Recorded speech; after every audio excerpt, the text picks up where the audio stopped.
there, everyone. It's Mrs. Asaro here with another First Chapter Friday.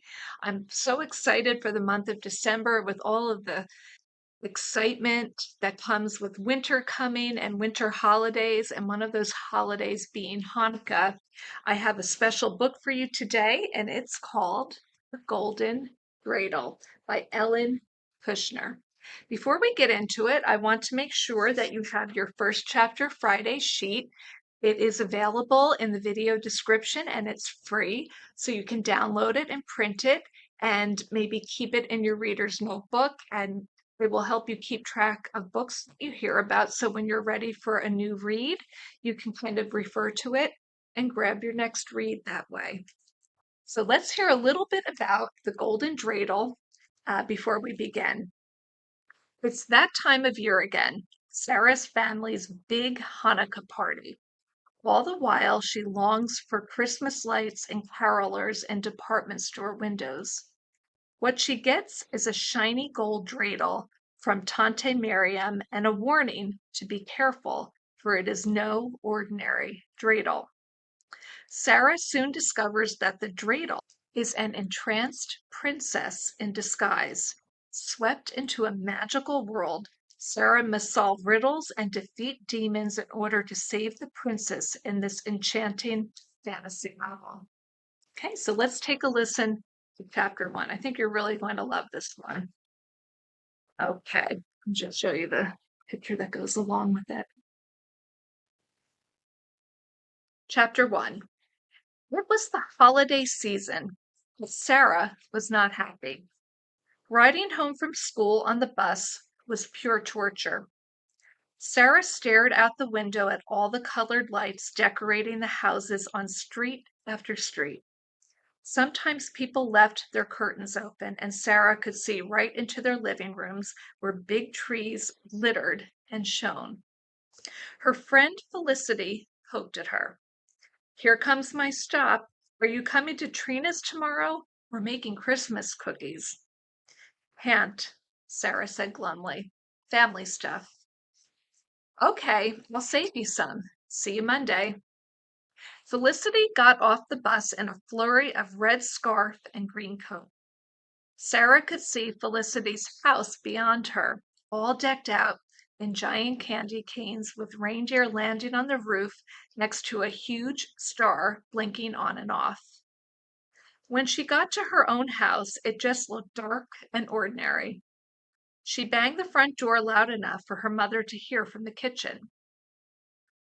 "Is that you, Sara? Don't drop your coat on the floor." Sara dragged her coat into the kitchen and dropped it on a chair. She said to her mother, "I bet we're the only family on the block that doesn't have a Christmas tree." Sara's mother sighed. "You know we can't have a tree, honey. We're Jewish. Jews don't celebrate Christmas, so Jews don't have Christmas trees. End of story." Sara knew her mother loved beautiful things. "They're beautiful." "I know, honey, and you can go over to your friends' houses and enjoy their trees as much as you like." "It's not the same. We're not the same. Jews are weird." Her mother stopped what she was doing and crouched down in front of her, hands on her shoulders, and looked into her eyes. "Sara, has someone said anything at school?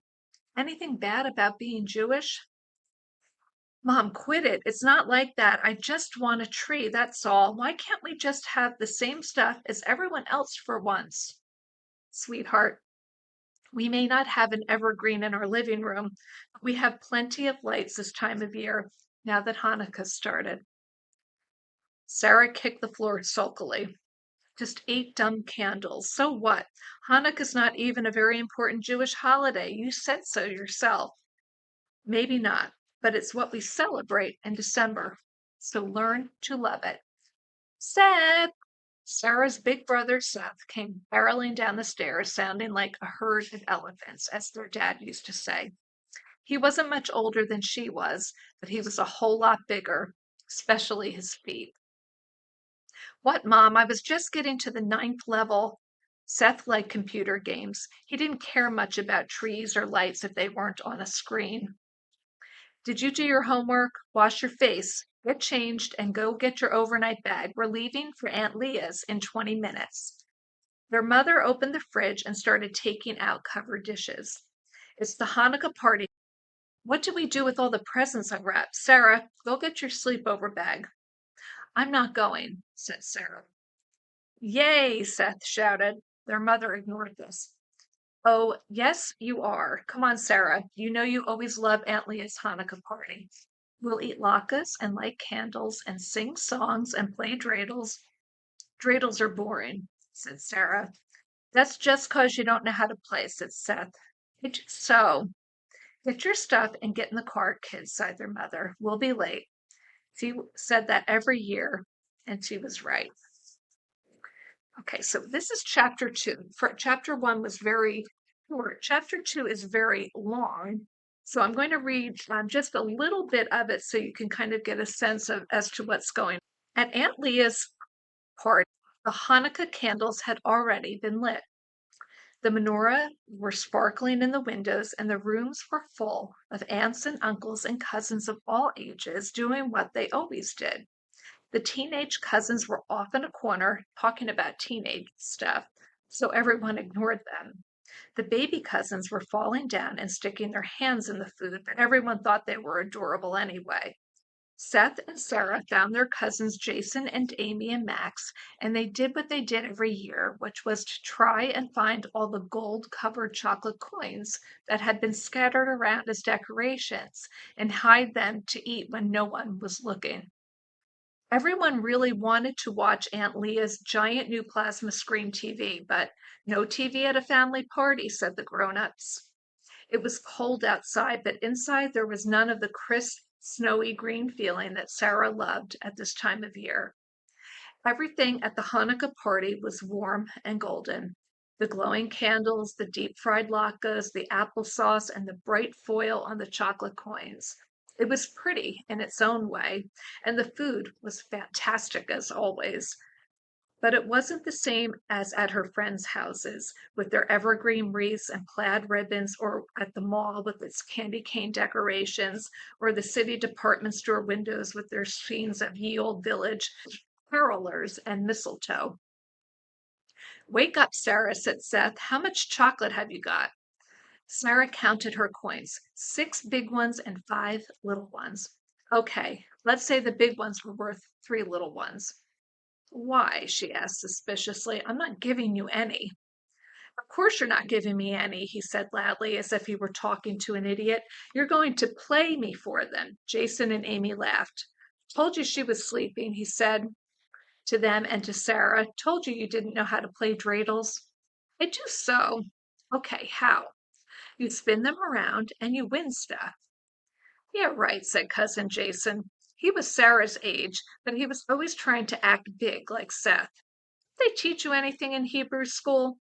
He thought he knew so much because he went to Hebrew school 4 days a week after school, while Seth and Sara only went on Sunday mornings. All right, everyone. Uncle Isaac stood up and everyone started clinking their spoons on glasses.